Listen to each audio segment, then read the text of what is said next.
exchange. This is something they teach you in manipulative speaking. It's called transfer of power. So whoever's in charge up at front, through a shake of the hand or to hug, it was totally manipulative to show a transfer of control. Because most of speaking and training was about telling you what to do. Right? How many of you have been in this type of experience before, a workshop like that, where people are telling you, hey, I'm awesome and this is what you should do because I'm awesome. I rock. And because I got all my stuff figured out and I got no issues in my life. My marriage is great. My money's great. I got no addictions. I got no issues. My life's perfect. And that's why you should want to listen to me, because I got this huge list of credentials that would totally support why I'm awesome and you suck, and the greatest thing that you could do for your life is to be me. So here's the game. If you leave in the next 2.5 hours and the only thing that you can consider is, holy crap, where the hell did this guy come from? And he's awesome and I want to spend more time with him. And there's no thought about you and the greatness that comes from you. Guess what? You missed the boat, because I already know I rock. Like I totally do. And I don't come from arrogance in it. I don't come from overbearingness in it. I know this. This is what we call certainty. It's not ego. It's not arrogance. It's certainty.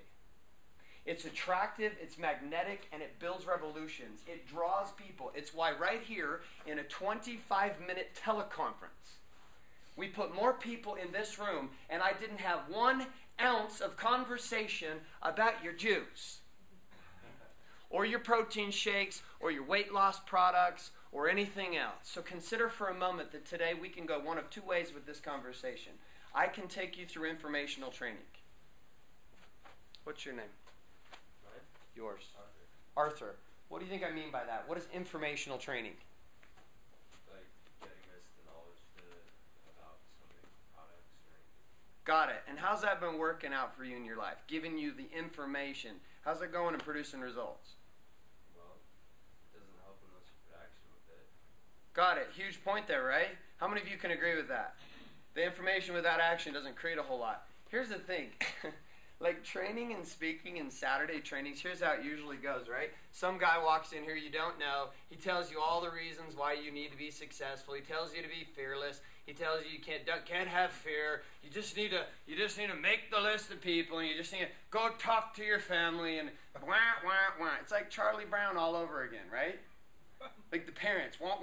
No, but you're hearing the same crap.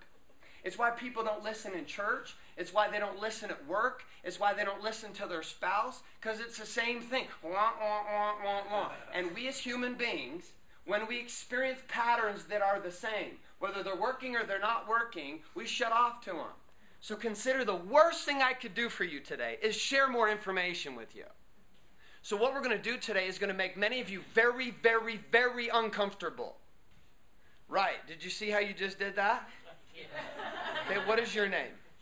Shirley. Your bodies can't lie to me, by the way. Every single one of you are sending messages to me as you sit there.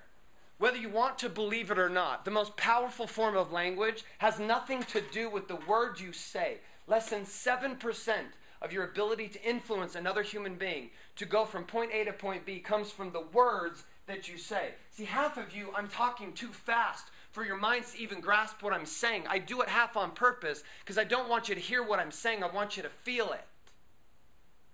And I have certainty in the fact that if you will feel it today, sweetheart, what was your name again? Shirley, you'll leave with a burn. And that burn, just like Bruce got to experience, doesn't come from me. It comes through me, and it already exists in you. You just forgot. So my job is to do what? You're riding down the mountain on your bike. You're about to hit the cliff and die, Shirley. And I'm going to shove a crowbar in the front wheel of your bicycle. And you're going to hit the asphalt, and it's going to jack you up. And guess what? Everyone that doesn't understand that there's a cliff in your life, who won't say the things to you that you really need to hear, who won't call you out on the stuff that holds you hostage as a slave, those people will think that I am rude, I am arrogant. They'll call me things like the Antichrist. They'll say I'm even Satan. Oh, yeah. It's fun because I get to train all over the country. I love really, really intense religious cultures because they have these patterns that don't work. And they stay stuck in them. And guess what? There's one here in this little bubble area called Utah County.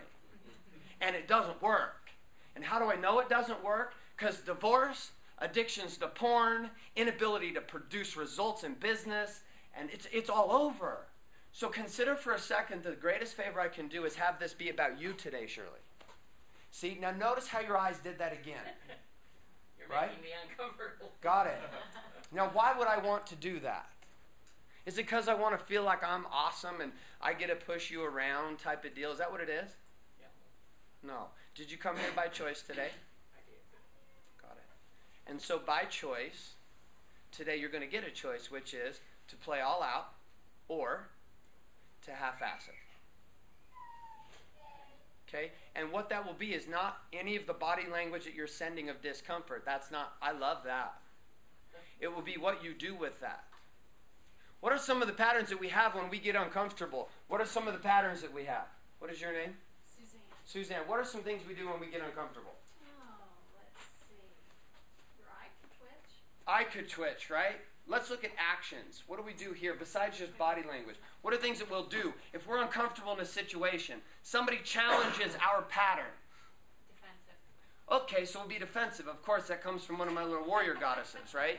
Who will pull out a box of cookies as a total illusion, because underneath the cookies she'll pull out her samurai swords and she'll cut your head off.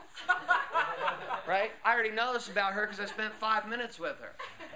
So here's the idea. If you push up against her beliefs too much, she'll pull swords out and hack you to pieces, Shirley.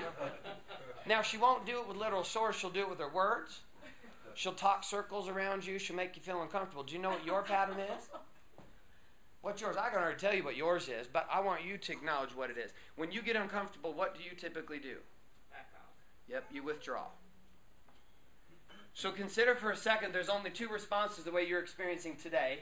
Then neither one of them is going to work for you in getting what you want. The first one is to pull out your swords and fight me. I promise you I will go rounds with you if you'd like to. And for my warriors, my little goddesses over here, and for some of you other guys who are trying to be tough guys and always it's been your whole story for life, I get it because I was trying to be a tough guy most of my life too. And you're going to pull the sword out and you'll hack at me a little bit today, and I'm cool. I'll let you stick it in my side if it means that you'll wake up. And for those that withdraw, surely it's going to require me to ask you some really difficult questions. Careful. Yeah. Being careful is what's gotten you where you are in the business. Not taking risks, that's where it's gotten you where you are right now. Seeking for security. It was my sister-in-law last night. Her life's on the line. She's 7 months pregnant. Her marriage is a train wreck. This is their third child. They're totally financially destitute. And I said, what do you want? I want security. Bull crap, you want security. You've had that your whole life. How's that worked out for you? Do you realize what we actually ask for? We ask to be comfortable. We ask to be secure. We ask to be safe. All of which damn you.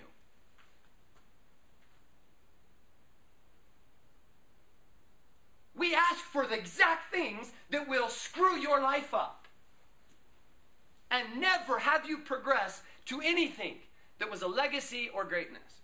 It won't build your organization because showing up and saying what's comfortable won't build your organization. You won't build a movement, and you certainly won't show up as a heretic and a leader that is magnetizing, that draws the people.